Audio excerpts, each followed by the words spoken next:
Bueno, teniendo en cuenta que se vienen 3 días muy importantes tanto para la economía de los colombianos como para las finanzas del Estado, como lo son el 28 de octubre, 19 de noviembre y 3 de diciembre del año en curso, los cuales fueron disfrutados por el gobierno nacional como los días sin IVA, se hace importante hacer alusión a qué es eso, que muchas veces viene agregado en nuestras facturas y que se añade a la compra del bien o servicio que adquirimos. Así como existen colombianos y profesionales expertos en la materia, también existimos otros que, si bien es cierto, lo hemos escuchado, lo hemos estudiado y lo hemos reflejado en nuestras facturas, pues muchas veces no conocemos en la totalidad del mismo, y por ello es importante tener estos espacios, un intercambio de ideas para conocer a qué estamos enfrentados.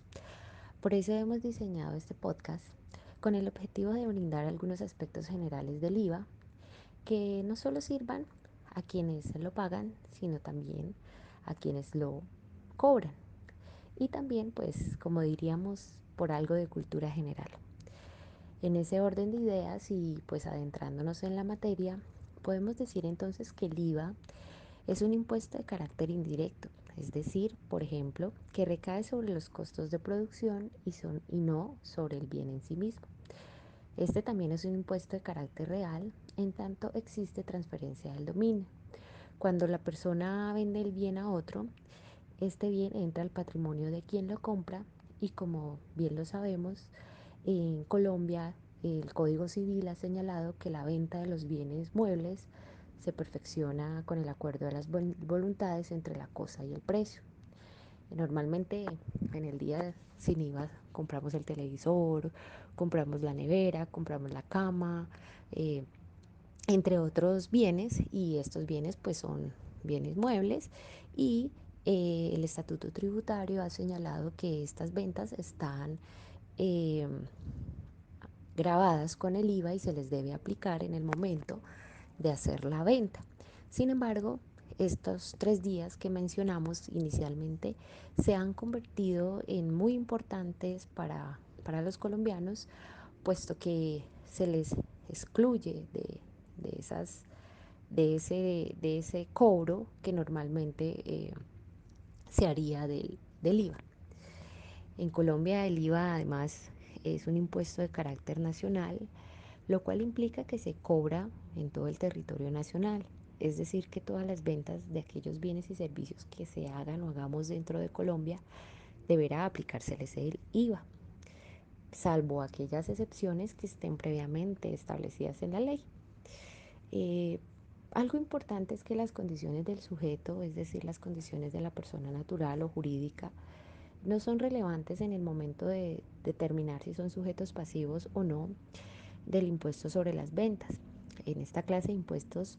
a diferencia de otros, se mira cuáles son esos hechos constitutivos del mismo. Ahora bien, entonces, ¿cuál es el sujeto activo en materia de IVA en Colombia? Pues en Colombia es la DIAN, la Dirección de Impuestos Ciudadanos Nacionales, DIAN. El Estado es entonces el sujeto activo,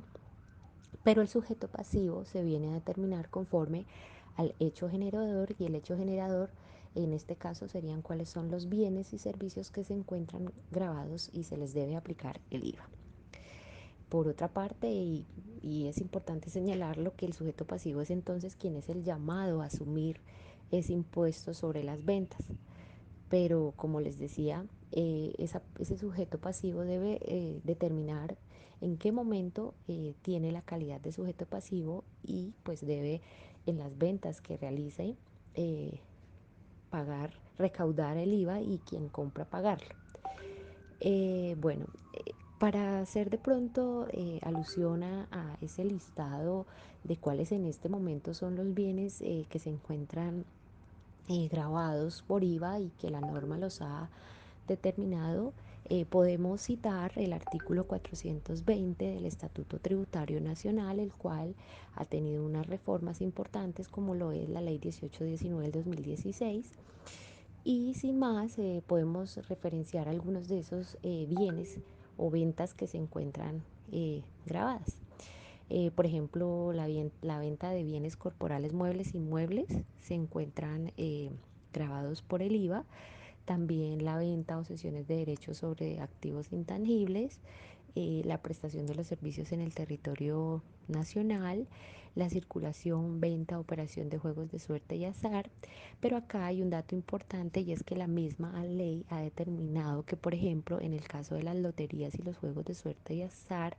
operados exclusivamente por Internet, no se les aplica IVA. Y bueno, más adelante hace el artículo 420 referencia a otros hechos que están, hechos generadores a los cuales se les debe aplicar el IVA. Pero bueno, aquí es importante mencionar cuándo o cómo debo conocer cuáles son las obligaciones que nacen para mí cuando soy responsable del IVA. Estas podríamos encauzarlas o enumerarlas en cuatro, que son que debo agregar el IVA a la venta de los bienes o servicios que presto, debo retener ese IVA, tengo que declarar ese IVA y tengo que pagar ese IVA. En Colombia hay una tarifa general del IVA que es del 19% y esa tarifa es aplicable a, tanto a los bienes como a los servicios y pues realmente esa tarifa en materia de IVA ahí puede variar. Hay una tarifa del 19%, hay tarifas del 5% y hay tarifas del 0%, pero eso es señalado por el legislador. Es importante también para los comerciantes, las empresas, las sociedades y personas naturales tener en cuenta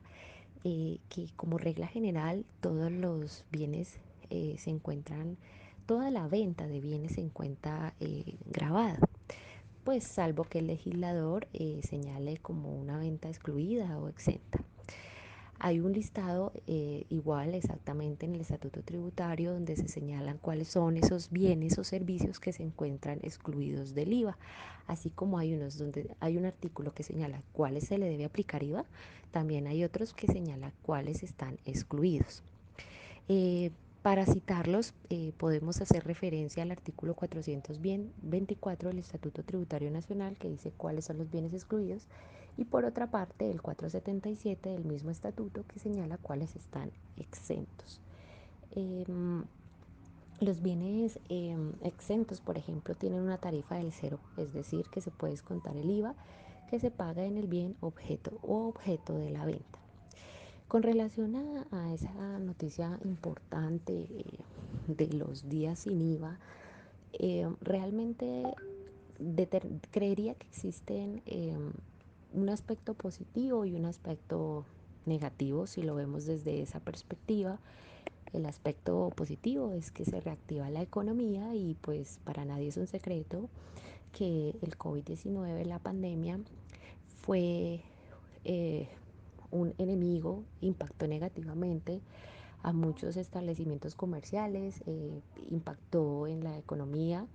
porque redujo muchos empleos, se perdieron empleos, se cerraron centros comerciales, no había mucho consumo.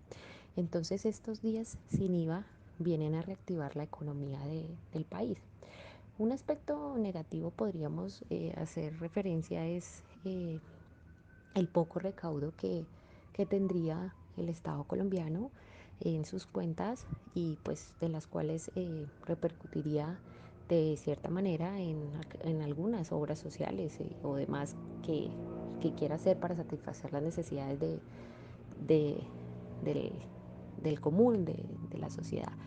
Entonces, pues realmente es un, digámoslo, un tema general del IVA.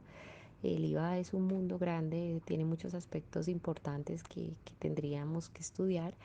pero, pero de todas maneras es importante conocer a qué hace referencia, cuáles son las normas o cuáles son los artículos que el Estatuto Tributario hace referencia para cuando comerciantes, así como quienes son los consumidores, eh, revisen cuáles son los bienes por los cuales se debe pagar y cuáles son los bienes que están y se les debe aplicar el IVA y de cuáles son esos bienes que deben dar informe y recaudar el IVA para que la DIAN también no tener a futuro inconvenientes con la DIAN, porque pues la DIAN es la entidad estatal encargada de la gestión, administración y vigilancia de ellos. Entonces, espero que este podcast eh, sirva de guía a las personas que lo escuchen y estar en una comunicación abierta.